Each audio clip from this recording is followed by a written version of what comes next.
My name is Dean Messer. I'm an operational paramedic here for WAST. My experience is 31 years at the moment operationally.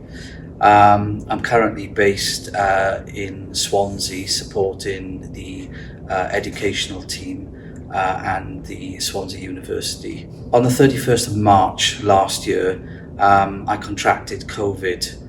So it started off with mild symptoms with a headache, shortness of breath, generally feeling quite lethargic.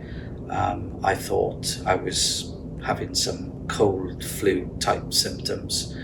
Those symptoms then started to become much worse as the days were getting on. It became apparent then that something wasn't quite right. During that first week, when I started to develop the symptoms, I got in touch with Gerard and we were texting back and forth because at that particular time he let me know that he was absolutely fine, so I couldn't really understand. I kind of lost touch with him then after a little while because my symptoms become much worse. The shortness of breath, I was kind of gasping for breath. I was thinking, I'm going to go to bed here and I'm not going to wake up again.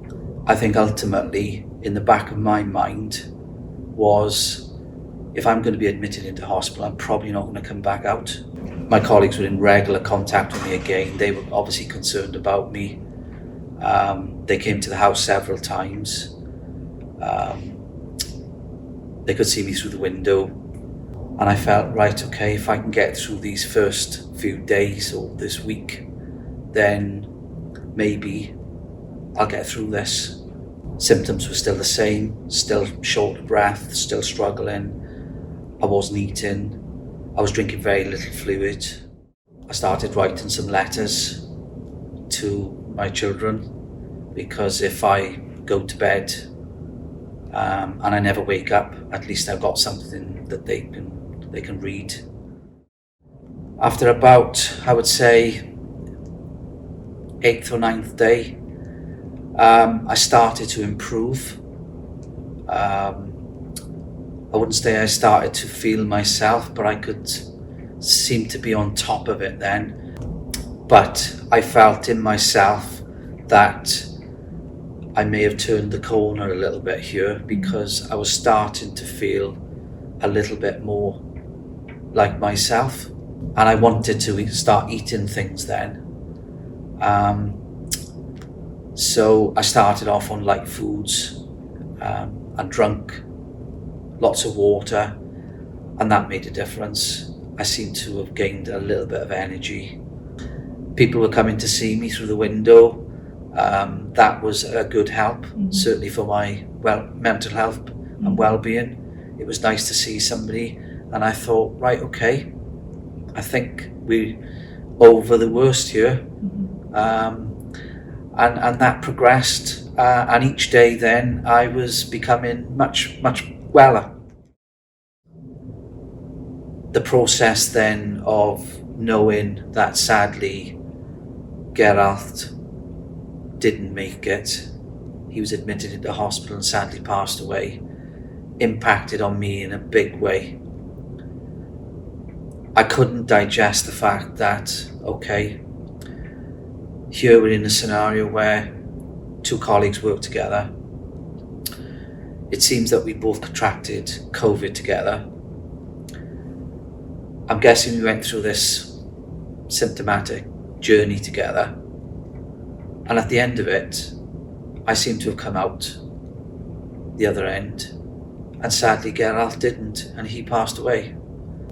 And I couldn't understand that at all. I couldn't work out why me? And that took a long time. And I thought, well, this is affecting my well-being, this is affecting my mental health. And I felt I'm going to need an outside influence here to help me.